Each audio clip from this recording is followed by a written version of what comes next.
Hello everyone and fellow debate enthusiasts. Welcome back to yet another episode of Campus Debate Season 2, sponsored by the Debate Association of Kenya.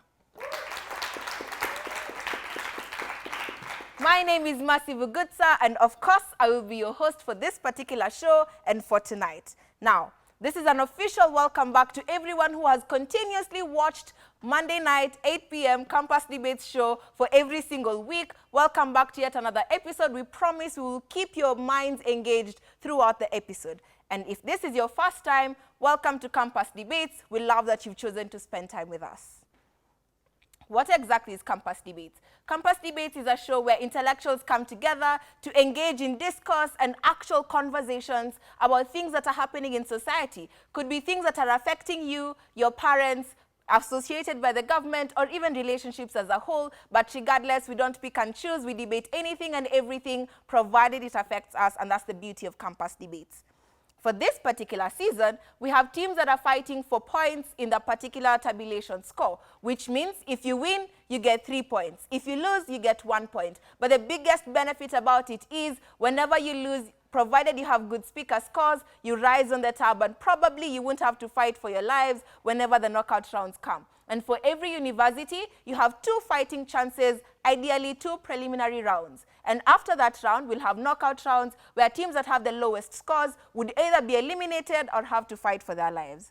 And without further ado, I would love to welcome the teams that are currently debating for this particular motion. From side proposition, we have Strathmore University being represented. And from side opposition, we have St. Paul's University being represented in this debate. I will allow the debaters to introduce themselves and tell us something interesting about them. I'm sure you're eager to know as well. Proposition. My name is Victoria Kendi from Strathmore University. I'm in law school. Something interesting, I play chess professionally. Yeah. Hello everyone, my name is Shamia Muchesia, and something interesting is that, we just got to the top of the table the other day. So we are Liverpool fans and, we never walk alone. So from side proposition, you have a chess enthusiast, and we also have a supporter of Liverpool. I mean, can it get any more interesting? Side opposition. Hello everyone, I'm Gloria Bond from St. Paul's University. I'm just a STEM girl who's passionate about communication. Hello everyone, I'm Winsley Walker from St. Paul's University. I'm the only detective that is publicly known. We have a girl in STEM, hashtag women in STEM, and at the same time a detective in our midst. Hopefully everyone here is a law-abiding human being, so with that we won't have any issue. But aside from that, I'm excited for the debate that they will have for us tonight and for the world round that you're going to have.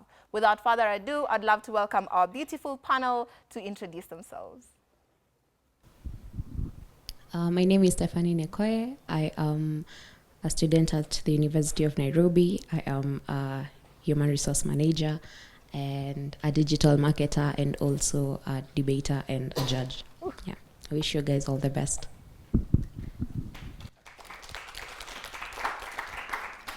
My name is Ramon Joe. I'll be the chair for this round. I am an economics and statistics student, an aspiring CPA, and also a growing debater. One word for the day: everyone should follow their dreams, because that makes life worth living. My name is Mercy Gishau. I'm from Mount Kenya University Parklands Law Campus, and I'm also a seasoned debater, and I'm looking forward for a mind-blowing session. Thank you. Our judges have spoken, and with that, they have great expectations. They are amazing minds, which means they have the biggest capacity to judge this particular round, and I cannot wait to hear from the debaters. Now, I think it's about time for you guys to know what the motion is for tonight. So with that, the motion for tonight reads: following the nationwide doctors' strike due to shortage of healthcare personnel, this House believes that developing countries should prohibit the migration of doctors and nurses to first world countries. I will repeat that. The motion for tonight reads, following the nationwide doctors' strike due to shortage of healthcare personnel, this House believes that developing countries should prohibit the migration of doctors and nurses to first world countries. Do you think that the nationwide strike is causing people to, doctors and nurses ideally, to move to first world countries, or do you think they're fighting for their rights in our developing nation? With that, we welcome side proposition to begin the argument for the motion tonight. Hear, hear.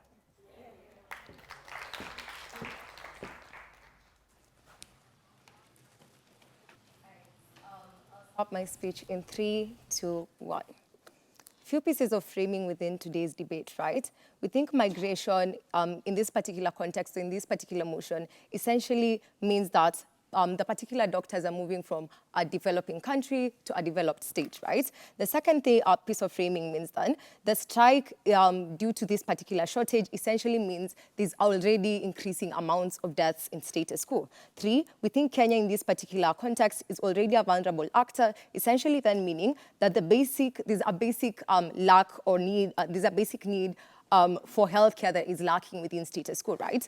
Therefore, for these guys to essentially win this debate, they need to prove 2 things, right? That at the end of the day, even with this particular migration of doctors, or rather nurses within status quo, they attain maximum utility in terms of ensuring that major people within status quo, the citizens, don't die, right? And they cannot try and argue that these particular doctors are going to try and learn or acquire basic skills so that they come and particularly enforce this within status quo. Because the thing then within this particular motion is that there's a need for urgency in terms of the people who are already dying within this particular society, right? 2, we think then they also need to prove that the state should essentially override its mandate or objective to particularly protect these particular people with regards to providing the essential right of life, or rather the right of healthcare, right? Those are 2 things they need to prove within this particular debate, right? Most things, or rather a few types of arguments we're going to run with this, within this debate. Shamia will come and extend on what I'll say, right? Allowing migration within this particular context essentially means they are allowing brain drain. We think this then means that the amount of resources that are then channeled towards ensuring that doctors get particular education, doctors are trained to ensure that these people get to high rankings in terms of their level of education, essentially is then transferred to other countries that are more developed. Secondly, we think then this is essentially bad. But even then, it's even worse in the world because they're sending these particular doctors to countries that don't need them, countries that essentially are particularly developed, global north countries that don't need this particular healthcare, right? So they're particularly just sending doctors away for vibes and inshallah, and we think that is bad. Even if these particular people were to maybe try at all and justify that they're sending doctors to go and particularly give help to another country, then they should have done that in major countries that need this help. We think sending this particular people to global north countries is essentially bad for in end of itself, right? 2, we think the state has a principal justification to ensure that the citizens in their country get basic needs. One of them is healthcare, right? Therefore, we think it's truly unjustified for these particular people or for this particular outside to try and justify that the minimal resources we have within status quo, the minimal resources we have left, we should then give them to these other particular countries that we don't that don't need them, right? Why is this particular piece of argument important? We think it's genuinely justified for a state to ensure they protects the rights of the people of Kenya in virtue of their human dignity. We need to preserve the dignity of these people that are dying, even if it means preserving the little people, or rather the little doctors that we still have in status quo.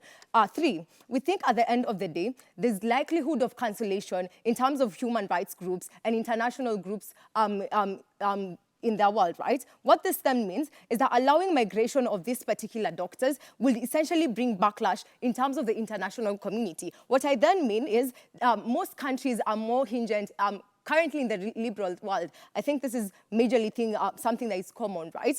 People are more hinged on human rights. If you're not able to provide human rights as a country, then you're more likely to get backlash. This then means that if you're sending out the particular people who ensure healthcare, who ensure that the basic rights of your people are justified or are essentially secured, then you're more likely to get backlash. Why is this particularly important, and why do we have a particularly negative impact? We think these people are more likely to withdraw the particular funding in terms of everything because we're already a developing country. So once you get backlash, we think they withdraw most things. You're still at a negative on that end. At the end of the day, we think countries in the global north are the ones causing harm to developing countries in terms of healthcare, right? They need to prove to us where we should send the people who are caring for us to particularly just go and ensure or just empower them in end of themselves. We think these people are the major contributors in terms of pollution. We think these people are the major contributors in terms of all the carbon, etc., and like global warming. In fact, these particular people should be the ones sending healthcare to us, not us sending healthcare to them.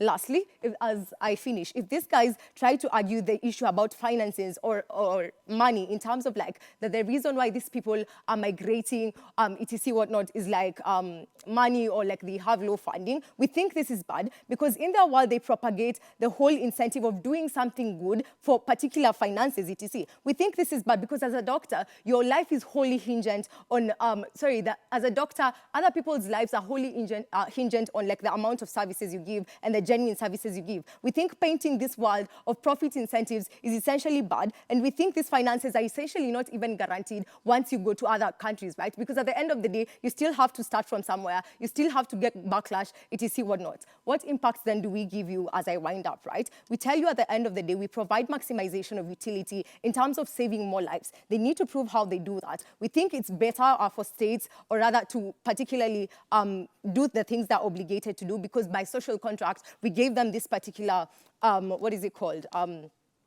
choice, or rather, we gave up our rights for them to particularly ensure our rights. Two, another impact we tell you is that we minimize brain drain, we preserve our dearest resources, and at the end of the day, we do preserve human dignity. And I think at the end of the day, this is better in terms of like quality. They need to prove why we should let go of these things. Here.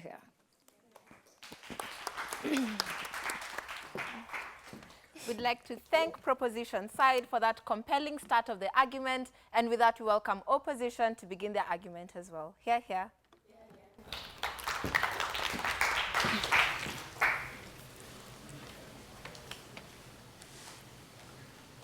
My time starts in 1, 2, 3. So in our world, we do not send. We clearly do not prohibit their migration. The motion was, following the nationwide doctors' strike due to shortage of healthcare personnel, this House believes that developing countries should prohibit the migration of doctors and nurses to first world countries. Then again, I know whatever we've been told, and I've clearly heard that we've been addressed that we are sending our doctors to the Western world, but actually we do not send them. We believe in the power of choice to give you a better working opportunity, to give you all the resources that you need, so that you'll have to weigh, do I need to stay and do better, or do I need to go to another country? So the question is, does prohibiting the migration of doctors to first world countries solve the problem that we have in our country as a third world country? Please answer me. So we have several clinics and dispensaries in our countries today, in our country in Kenya to be specific, and that do not have enough and better facilities that have been established by top medical officers like surgeons, etc. So maybe I've studied my course. I have my degree in surgeon, whatever, medical and surgery, and I'm a brain surgeon. But as a country, or as a servant, I don't get fairly compensated. I don't have a better working situation or a working environment that helps me to grow, that helps me to practice my skills. I'm getting peanut kind of salary, yet I'm saving lives. I'm helping you to be in this room today to where intellectual conversations are being held by saving your brain. And then you come to tell me that I should be held hostage, and I believe in the power of choice. So in return, we use expensive means to transport our patients to different countries. For instance, India. Yet, if this surgeon had a platform, healthy working environment, they'd be treating our sick ones, and we did not have to use expensive means to go get them treated. At the end of the day, it's not about restricting doctors migration to the outside world rather giving them the choices to stay and grow. What first world countries do is provide a better working environment where you as an individual and as an elite employee, you get fairly compensated and have the opportunities to grow your career presented to you. Then again, we have nurse pre-interns and nurse interns.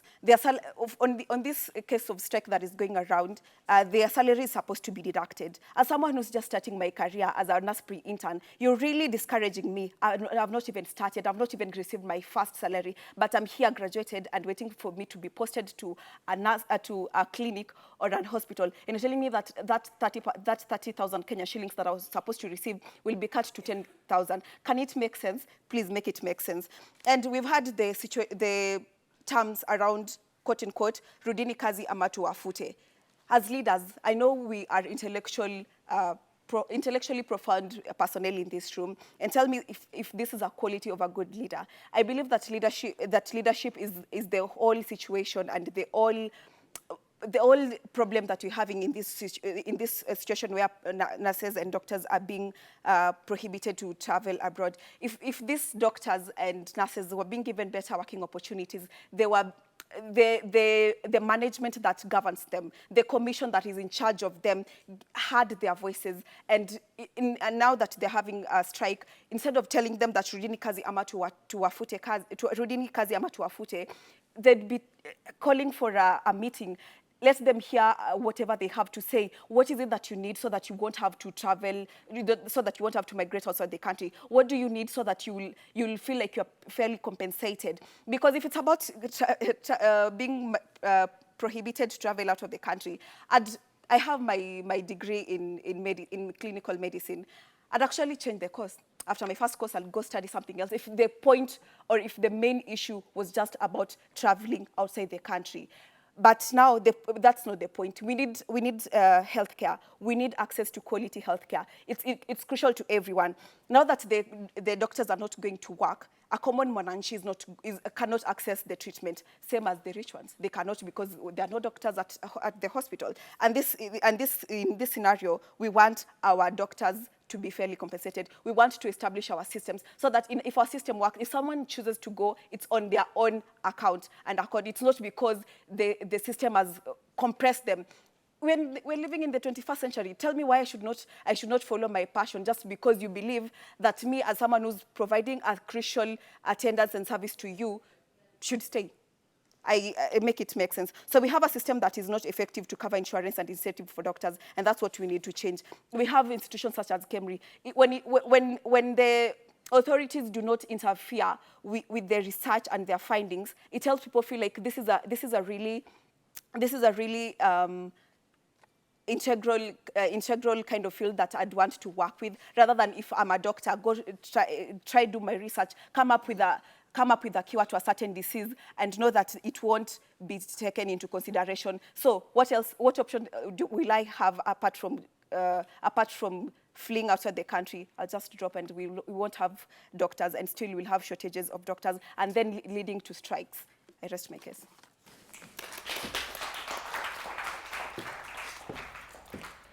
That has been the first half of the opening debate session on the motion that following the strike, the doctor strike that's currently existing, this House would actually allow the state to whether lock the country from these doctors actually moving to first world countries. You as a doctor out there watching us in this amazing evening, would you opt to go to a first world country rather than fighting for your rights in a developing country? With that, I think the first arguments could have swayed you to remain in your country or to leave. But without further ado, we'd love to go on a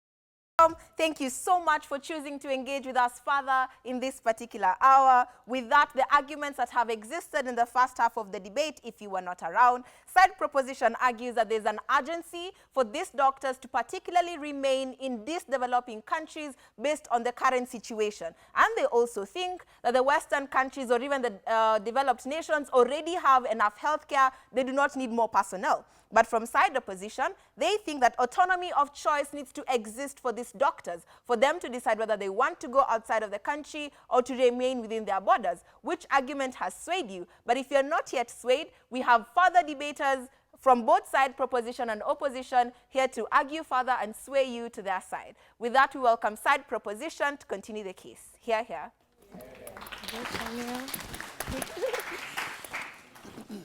Yeah, I hope I'm audible. I have a slight flu, but yeah. So starting in 3, 2, 1. So we reject anything which is likely to make Africa more vulnerable in both the short term and the long term. Brain drain simply represents the movement of, doctors from like where they are to the West in itself for better conditions.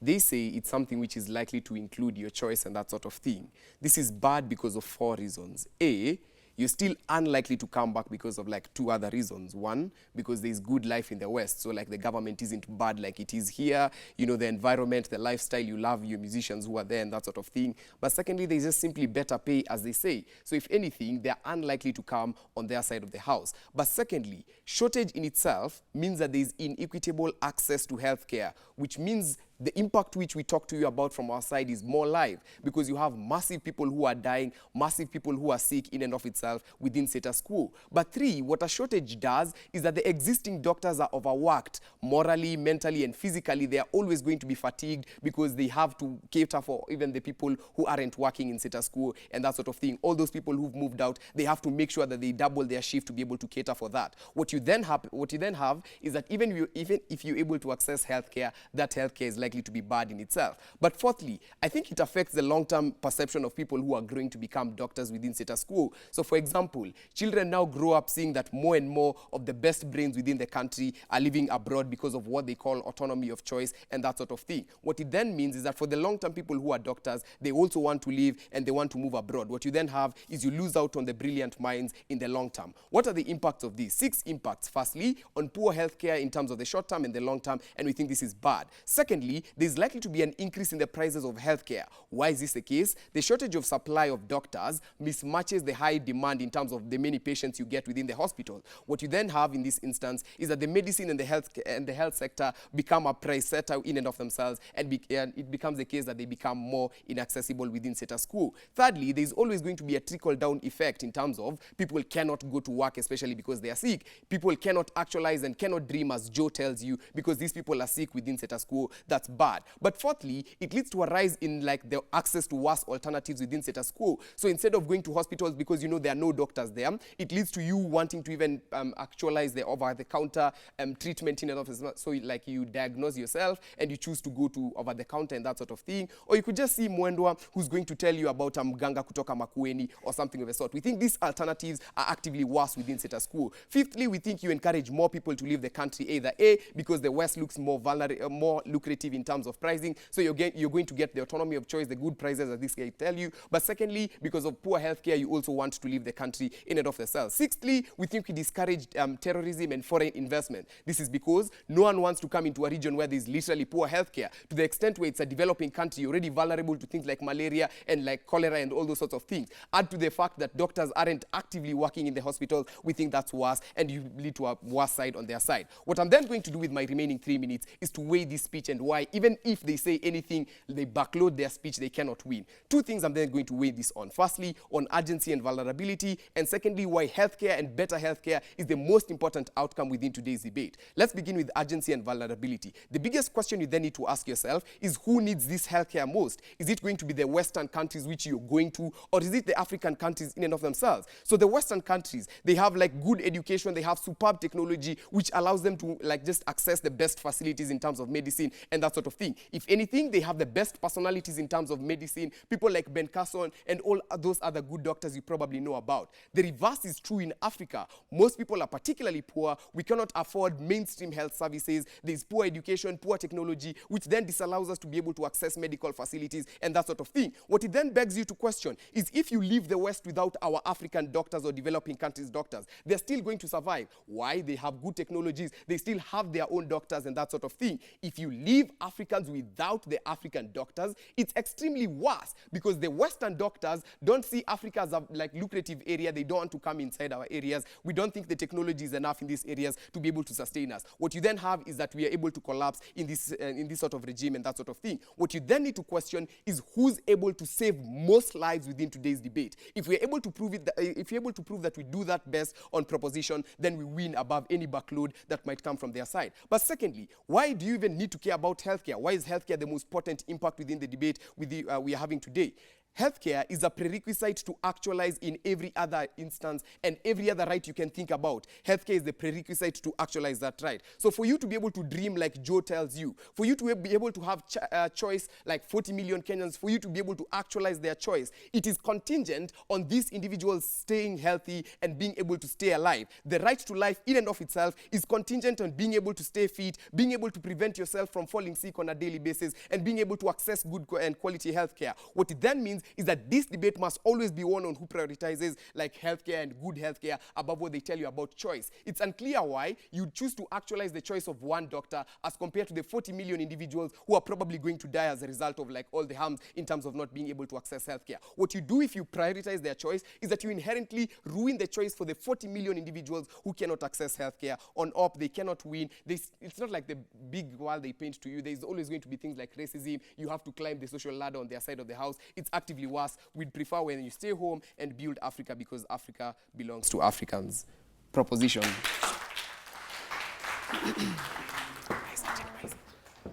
We have heard from side proposition in its entirety, and with that we welcome side opposition to continue defending their case as opposition. Hear, hear.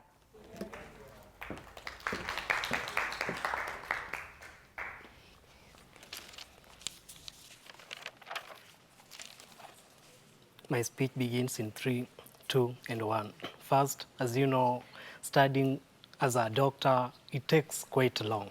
But no one is always willing that after taking such long in doing classwork, doing research, you come to an employment environment where you are not provided with what you've been struggling for. As erudites, those who are watching and those who are seated here, who will want to be in an job employment opportunity where you don't benefit from what you studied for.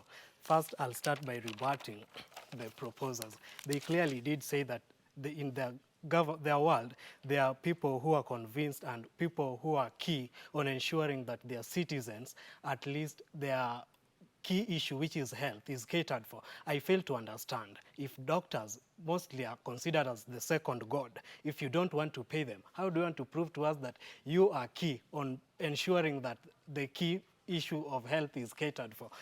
Again, I want to tell the proposers that they say that by us, at least by people going abroad to these first world countries, that it has led to these first world countries to be more than destructors than solutionists, and to say that we, the first world countries, are not destructors because they are solutionists.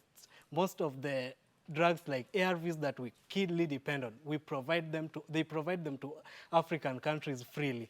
Secondly, I want to tell the proposers that you have turned the debate motion into a Western country because you've measured key on Western countries, but you haven't failed. You have failed to answer the question that the first speaker from opposer did ask, that will prohibiting the movement of doctors to first world countries at least prevent the shortage of doctors or finish this menace that is facing the health sector? You haven't answered that. Here, as the proposers, we are proving that the autonomy of choice, where one is allowed to at least go and explore more, and given a favorable environment where at least there is no toxic things like we've experienced where our doctors are in toxic environment where the people invade them in and beat them, but there is no action that is taken. We by them going to first world countries, there is that favorable environment because you'll find that they are fully protected. There is safety in that somebody is working in an environment that is free. It's always said that new ideas come in when minds are healed. But why am I in a place where I'm coerced? Because I know that the government is not like fully catering for what I need, and the government is kindly dishing out threats because I'm working under threats. Like currently we've seen that the government is kindly dishing threats to doctors that tutawafukuza if you do this and this. So you are working, but you are under coercion. That is why they go to these countries, because there is favorable environment. Then again, our country is full of corruption. You find that mostly people will be employed in a way that utatoa kitu kidogo, utatoa this, but the first world countries, they don't check on, you have to give a bribe to be employed. There are people like, you are good and at par with what you've studied, they'll give you that chance to continue more and to at least build your career more and to get, because everybody is studying that one day when I come out of this institution, my main aim is to bring change. But why, while we in a country where we are coerced, we cannot bring this change? Then again, the issue that is affecting us keenly is that our doctors have been denied the opportunity to express themselves, to sit in talks with the government.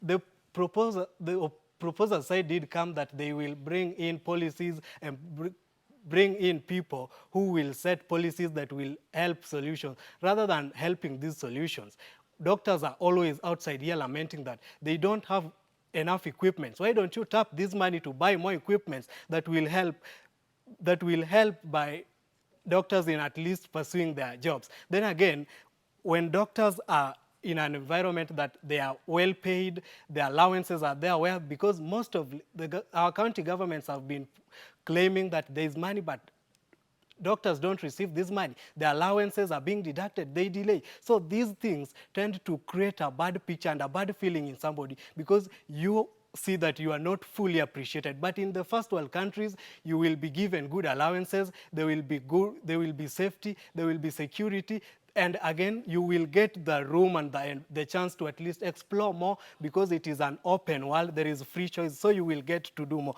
Then again, we are in a tribal country, so most of our doctors, after graduating with first-class honors, with all the best grades that they have, you feel that because we are tribalistic, most governments that are in place tend to employ people that are related to their tribes. But these first world countries, we accept everyone, they accept everyone, and at least they give them a chance that everyone is at least considered, so at least you can fully tap your potential. By all those, I fully believe that we've annexed the floor and we've won this motion. Thank you. Here, here. Side proposition tells you that we are worsening the healthcare system by actually allowing this choice to exist. But side opposition tells you that the idea of choice is going to benefit doctors as a whole, and that's a pretty good argument. So I think the debaters have made their case. The biggest thing about it is these are non-doctors actually fighting for the rights of doctors and the healthcare system in the world. And because of that, I think they need lab coats for free, right? But oh well. So the question is, do you think that the state should actually protect the doctors over its principle to protect the large majority of its citizens? That's the biggest question of the debate. The clashes between side proposition and side opposition. We'll be going on a very small break, and after that,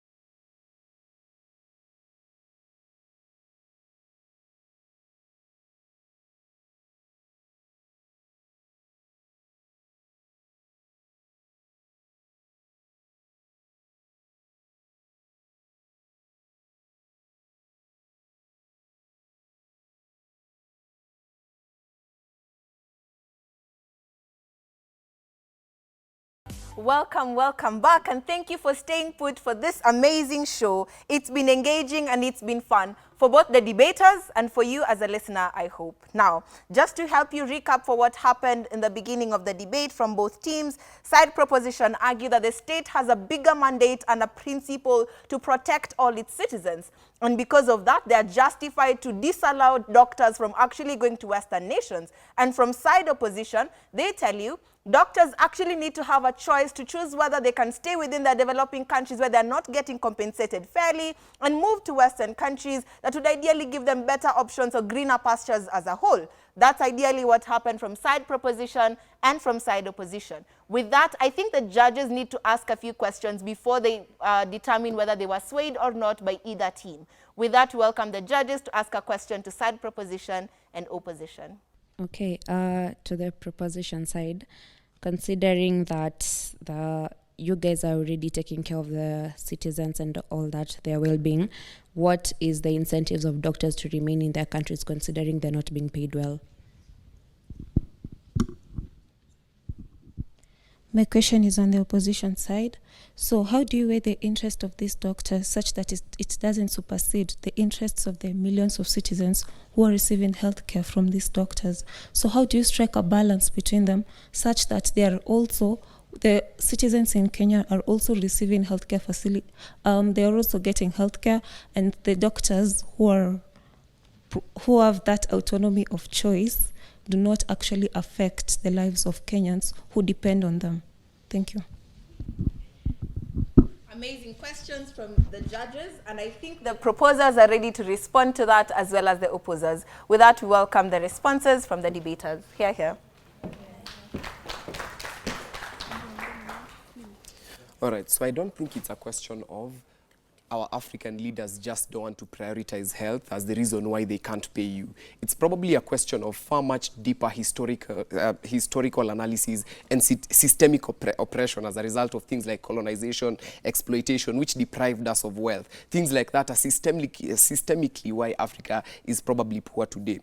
The question then within the debate is whether it's justified to sell the only hope for these millions of Africans to the highest bidder. From like proposition, we say no. Because you see, it's not a question of you're not getting anything. There's still money. It's fine. You call it peanuts, but you've survived with it for your entirety of your life. But secondly, it's something which can be changed through policy. So like all this radicalism, all these strikes is something we can change. It doesn't have to be the irreversible action of you going away and you not coming back is when this change has to happen. But finally, on where the government has the incentive to change. Because the idea is whichever side, like within today's debate, has to prove that at the end of the day, you incentivize the government to want to change the policies and the payment towards your side. On their side, what you do is you continuously let the government facilitate your education and you then move out. This in itself means the government is tired of you because they have no incentive to change. If anything, they would rather have Cuban doctors, because if they would just pay for your education, pay for everything within your life, and then at the end of the day you choose to leave them, there's no incentive of change which exists on their side. At least on our side, we can claim there's some organic change which could accrue. It's always just something which happens. You can strike, Atwoli is always going to be there to just play for your rights, and yeah.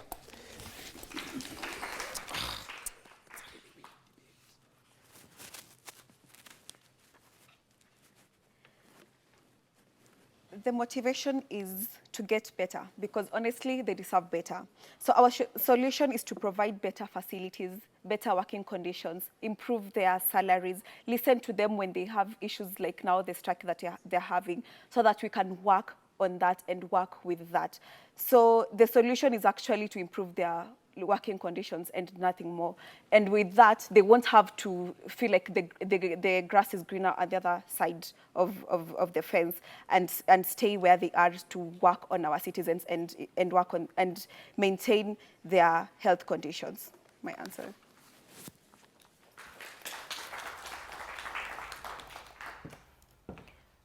I think that was one of the biggest debates that we've had, considering it is currently what is happening in the society. And with that, I think they have swayed you by their responses. Feel free to engage with us on X at KTN Home with the hashtag Campus Debates, or message us on WhatsApp with the number 0759434388. 89. With that, I think you can message us and let us know whether the debate swayed you, whether you think the doctors should leave the country and go to Western nations, or you think they should ideally stay in the developing countries. But I think it's about time we get to hear from the judges who has won this round and who has lost. Here. Thank you, Mercy. Yeah, just right into it. I think it's a very interesting debate that we've had, especially considering that that is what is going on in status quo in Kenya. So the team that has won the debate is the proposers. The proposers have won the debate. Now to oral adjudication.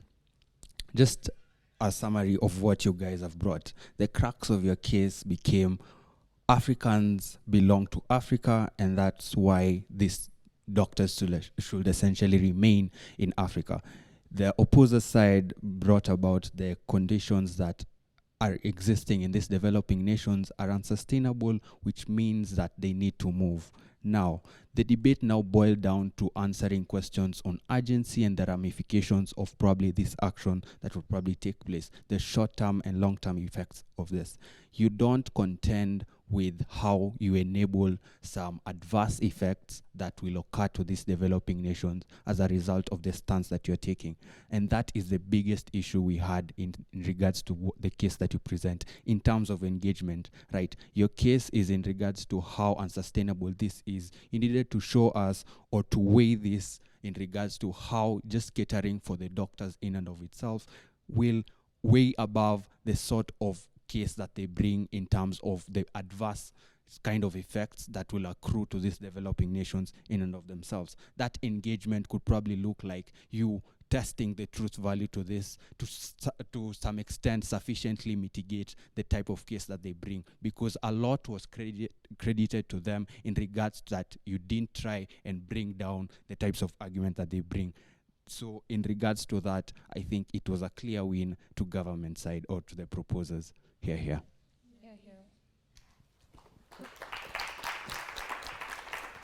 We have heard from the judges, and because of that, Strathmore University has been able to garner for themselves 3 points, and right now they have 6 points at the tabulation, which has made them win both of their preliminary rounds, and that is the biggest win for Strathmore University. For St. Paul's University, they've also been able to gather 1 point, which is a big win for them as well, because hopefully they have garnered enough speaker scores to raise them in the tab or not to make them fight for their lives for the next round, because they think they still have 1 more preliminary round to go by. Now, I think for all the doctors, since proposition has won, this was a sign to you that you need to stay in your developing countries no matter how harsh the conditions are and not fly out to Western countries. So hopefully our healthcare system might get better.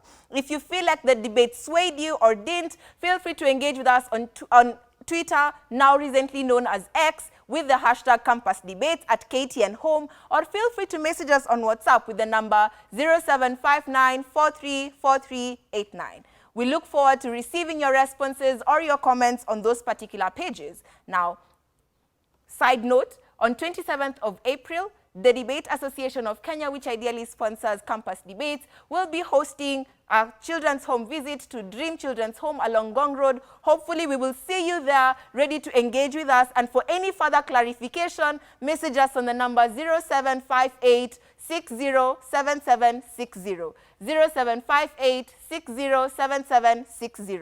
Hopefully, we will see you there. By that measure, we have come to the end of Campus Debates this particular episode. Hopefully, we will see you again next week. And for all our doctors, I hope we've swayed you enough to remain in your country and continue helping us in our healthcare system. See you next week on Monday at 8 p.m. My name is Mercy Vugutsa, your host for Campus Debates.